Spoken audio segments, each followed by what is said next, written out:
আসসালামু আলাইকুম, কেমন আছেন সবাই? আশা করি ভালো আছেন। আমি আলহামদুলিল্লাহ ভালো আছি। আজকে আরেকটা রেসিপি নিয়ে আসলাম। এটা দেখতেছেন কি আপনারা বুঝতে পারতেছেন? গাইস গেস করুন তো। আমি এটা আসলে কাঁঠালের রস দিয়ে এই পিঠাটা বানানো। অবশ্যই কার কার এই পিঠাটা পছন্দ অবশ্যই কমেন্টে জানাবেন। এই বড়াটা দেখতে যেমন সুন্দর, খেতে অনেক মজা। এই যে দেখুন, এটা হচ্ছে কাঁঠালের রস। আমি কাঁঠালের রস নিয়ে নিলাম প্রায় 1 কাপের মতন। 1 থেকে আরও বেশি হবে, 1.5 কাপ হবে নিয়ে নিলাম।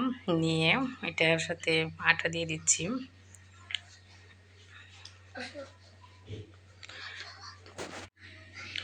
দুই কাপ দিয়ে দিলাম।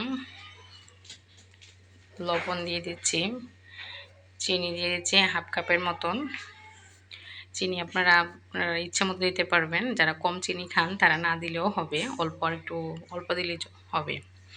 এই যে এটাকে এখন ভালো করে মেখে নিতে হবে। ভালো করে মেখে এটার সাথে ভালো করে মেখে নিতে হবে। দেখুন আমার হয় নাই, আমি একটু পানি মিক্স করতেছি। পানি দিয়ে দিব। পানি দিয়ে মানে একটু নরম হইতে হবে, যেহেতু আমি মানে বড়া বানাবো, বড়ার সিস্টেমে, ওই জন্যে আমাকে একটু নরম করতে হবে গোলাটা। যে দেখুন যতটুকু পানি দরকার আমি বলে বলে দিব কতটুকু পানি লেগেছে। একটু ভালো করে মিক্স করতে হবে। আমি আস্তে আস্তে সবগুলো পানি একসাথে দেওয়া যাবে না, তাহলে কিন্তু বেশি নরম হয়ে যাবে। এই যে দেখুন আমি আস্তে আস্তে মিক্স করতেছি। এগুলো আস্তে আস্তে আপনার করতে হবে। আপনি দেখে একটু বুঝে নেবেন কীভাবে করা হচ্ছে।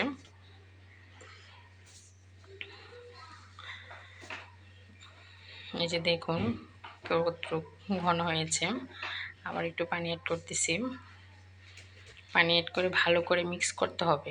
যত আপনারা মিক্স করবেন ওটা এতই ভালো হবে আর কি, ওই জন্য ভালো করে মিক্স করে নেবেন। এই যে দেখুন কীরকম হয়েছে। বেশি পাতলা করা যাবে না, এরকমই রাখতে হবে। ডোটা কেমন হয়েছে আপনারা বুঝে নেবেন। এই যে দেখেন আমি তেল বসিয়ে দিলাম। তেলটা হালকা গরম হলে আপনারা এটা দিয়ে দিতে হবে। হালকা গরম হওয়ার সাথে সাথে আমি দিয়ে দিলাম। এটাকে আপনারা বড় বলতে পারেন, আবার বুলবুলও বলতে পারেন, ছোট ছোট। কাঁঠালের এই রসটা দিয়ে বুলবুলাগুলো অনেক টেস্ট।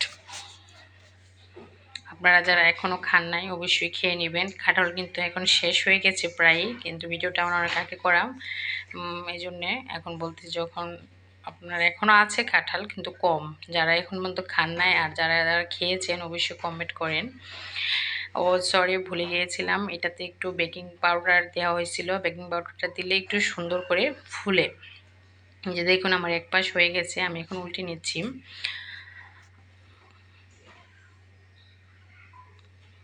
আপনারা যারা যারা এই পিঠাটা পছন্দ করেন অবশ্যই জানাবেন কমেন্টে। আর যারা যারা এখন ট্রাই করেন নাই অবশ্যই এভাবে ট্রাই করবেন। অনেক মজার একটা পিঠা, আপনার কাছে আশা করি অনেক ভালো লাগবে। আমার কাছে অনেক ভালো লাগে। কাঁঠালটা খেতে কিন্তু এতটা ভালো লাগে না, কিন্তু এটা ওই বড়াটা অনেক একটু টেস্ট হয় আর কি। আমার হয়ে গেল, আমি এখন তুলে নিব। এই যে দেখুন তুলে নিচ্ছি, কতটা সুন্দর হয়েছে। একটু লাল লাল যখন হয়ে আসবে তখন আমরা তুলে নিব। আবার আমি দিয়ে দিচ্ছি এই যে ছোটো ছোটো করে। আপনারা চাইলে একটু বড় করে দিতে পারবেন, আপনার ইচ্ছা, যার যার শেপ অনুযায়ী দিয়ে দিবেন। আমি একটু ছোটো ছোটো করে দিচ্ছি, যেহেতু কাঁঠালের পিঠা বা বুলবুলা, সেহেতু একটু ছোটো ছোটো করে দিলে সুন্দর হয়, দেখতে সুন্দর হয়। এজন্য আমি ছোটো ছোটো করে দিচ্ছি। আপনারা চাইলে আরও বড় করে দিতে পারবেন।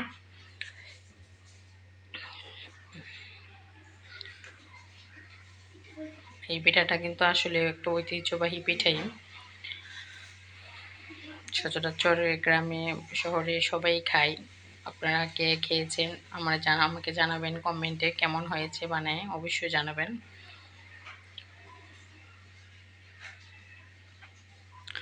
বেশি উপকরণ প্রয়োজন হয় না, সাধারণত আটা দিয়ে করলেই হয়।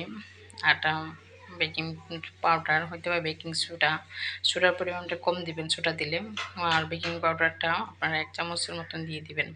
এই যে দেখুন আমার বুলবুলাগুলো হয়ে গেছে, দেখুন কতটা সুন্দর হয়েছে, আর দেখুন কতটা সফট। আপনারা কিন্তু একদিন রেখেও খেতে পারবেন বলাগুলো। রেখে খেলে অনেকটা সফট থাকে, অনেকটা টেস্ট। আল্লাহ হাফেজ।